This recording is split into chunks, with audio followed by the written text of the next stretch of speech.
H1B visa के basics और detailing में जाने से पहले आप जरा अमेरिकी सरकार की मूर्खता का लेवल देख लो। आज से 2 दिन पहले यूएस के secretary of commerce Howard Lutnick ने क्या बोला ट्रंप के साइड में खड़े होके officially while Trump was signing the bill related to H1B visa. Well, they're $100,000 per year. Per year. So you're $100,000 a year for H-1B visas, and all of the big companies are on board. We've spoken to them about the gold card. They love it. They love it. They really love it. They need it. Excuse me. H-1Bs are sometimes used by people already in the country legally. On other visas or student visas, does this apply to them or to renewals, or does it only apply to people applying for the first time from abroad? Renewals, first times. The company needs to decide, do they want, is that person valuable enough to have $100,000 a year payment to the government, or they should head home and they should go hire an American. The whole idea, it's annual, and it's annual, and it's for total. It can be a total of 6 years. So $100,000 a year. So either the person is very valuable to the company and America, or they're going to depart, and the company's going to hire an American, and that's the point of immigration. Hire Americans. और आज white house की press secretary tweet करके क्या बोल रही है कि ये एनुअली नहीं जाएगा जी, ये वन टाइम जाएगा। $100,000 रिन्यूअल्स पे नहीं अप्लाई होगा, जिन पे है ऑलरेडी H1B उन पे भी नहीं अप्लाई होगा, सिर्फ नई एप्लीकेशंस पे अप्लाई होगा, वो भी नेक्स्ट साइकिल से। What does this show? कि आपके यहाँ कोई वाइड कंसल्टेशन ही नहीं है before making a policy announcement. आपकी प्रायोरिटी है स्ट्रेंथ प्रोजेक्शन, शोशाबाजी, ऑप्टिक्स, जल्दी से दिखाना है कि हम कितने बोल्ड और बलवान हैं। अब ये लॉटरी साइकिल फलाना ढीकना, इनफैक्ट H1B वीजा ही है क्या? तो सर हर साल अमेरिका के एम्प्लॉयर्स में एक रेस लगती है फॉरेन टेक्निकल वर्कर्स के लिए, जो कि एक टेम्पररी नॉन इमिग्रेंट वीजा पर यूएस में काम करने आते हैं, टिपिकली 3 से 6 साल के बीच में। और इसकी एलोकेशन कंट्रोल करती है यूएस की citizenship and immigration services, USCIS। अब नोट करो, H1B वीजा की पिटीशन अमेरिकी एम्प्लॉयर्स फाइल करते हैं, ना कि फॉरेन वर्कर्स खुद से। उनके बिहाफ पे अमेरिकी एम्प्लॉयर्स फाइल करते हैं, और इससे पहले कि एम्प्लॉयर पिटीशन फाइल करे USCIS पे, उन्हें अटेस्ट करना पड़ता है एक एप्लीकेशन पर certified by department of labour कि H1B पे काम करने जो भी फॉरेनर व्यक्ति आएगा या आएगी, उसका एडवर्स इंपैक्ट अमेरिकी कर्मचारियों की वेजेस और वर्किंग कंडीशंस पर नहीं पड़ेगा जो सिमिलर काम में इन्वॉल्व है। ये अटेस्ट करके देना पड़ता है। तो ऐसा नहीं है कि अमेरिकी कर्मचारियों को ब्लैकमेल करने के लिए या उन्हें दबा के रखने के लिए H1B पे फॉरेनर्स को बुलाया जाता है कि चुपचाप काम कर, ज्यादा 3-5 करेगा तो H1B पे वर्कर ले आऊंगा। ऐसा नहीं है। इनफैक्ट H1B वीजा कैटेगरी की रिक्वायरमेंट है कि employers must agree to pay workers जिनके पास H1B वीजा है the higher of the wage जो वो दे रहे हैं बाकी वर्कर्स को with similar experience and qualifications, और द प्रिवेलिंग वेज जो है उस ऑक्यूपेशन की इन दैट ज्योग्राफिक एरिया। इन दोनों में से जो भी हायर हो वो वेज देनी पड़ेगी। तो ऐसा नहीं है सस्ते में बुला के आप अंडरकट कर दो डोमेस्टिक अमेरिकन को। और तो और ऊपर से जो एम्प्लॉयर्स क्लासिफाइड होते हैं एज H1B डिपेंडेंट एम्प्लॉयर्स और as willful violators of the program in past, उन्हें H1B वीजा होल्डर्स को ढूंढने से पहले within a certain salary and education range US workers ही हायर करने पड़ते हैं, and they just cannot displace similar US workers. और H1B वीजा लिमिटलेस भी नहीं है कि संजू की पेंसिल से शाका बूम बूम करके जितनी मर्जी निकाल लो। इनकी टिकट लिमिटेड होती है 65,000 तक, और 20,000 एडिशनल वीजाज उन फॉरेन प्रोफेशनल्स के लिए जिन पे मास्टर्स या हायर डिग्री है अमेरिकी यूनिवर्सिटी से ही। अब इस लिमिटेड टिकट पर एप्लीकेंट आते बहुत सारे। 2020 से पहले जो सिस्टम था उसमें एम्प्लॉयर्स को पूरी पिटीशन डालनी पड़ती थी H1B वीजा के लिए, बिना ये जाने कि उनकी पिटीशन एक्सेप्ट होगी या नहीं होगी। अगर कैप हिट हो जाता था फिस्कल ईयर के पहले 5 बिजनेस दिनों के अंदर तो फिर लॉटरी निकलती थी इसमें से।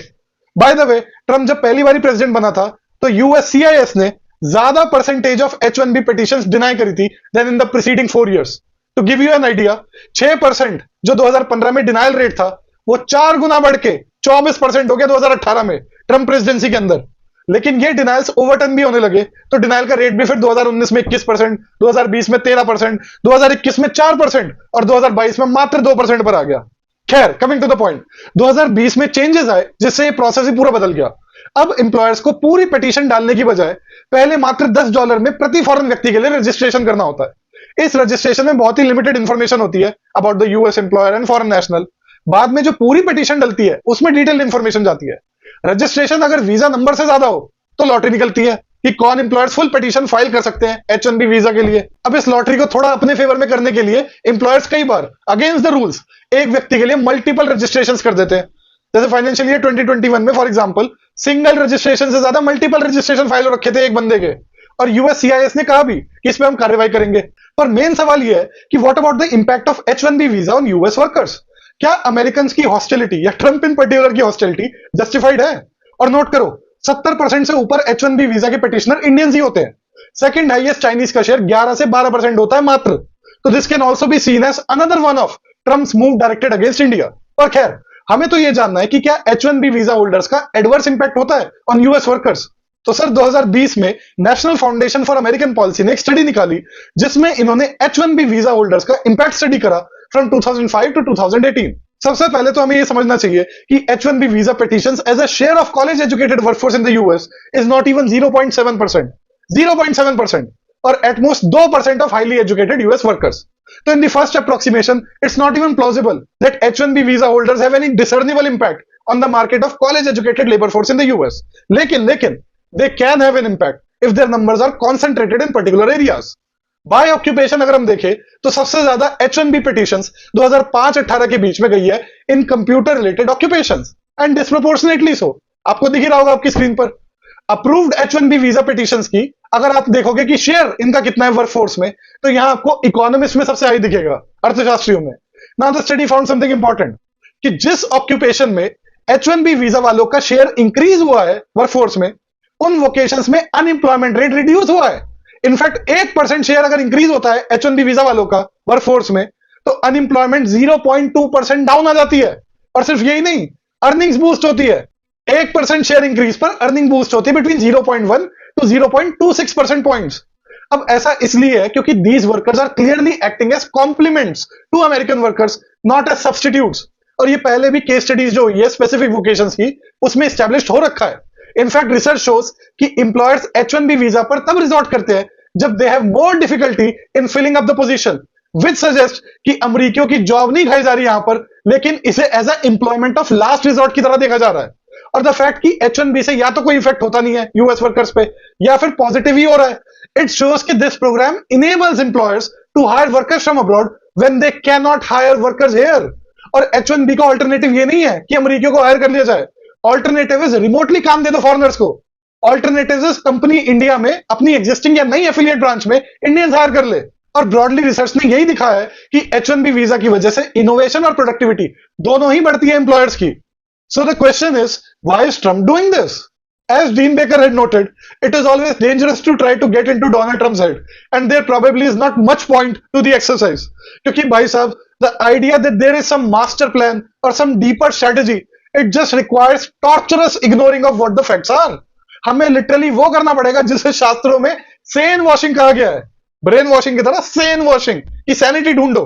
Not long ago, Trump was proudly claiming कि I have many H1B visas on my property, influenced by Elon Musk and tech bros, क्योंकि tech bros think कि Americans are retarded। ये देख लो स्क्रीनशॉट।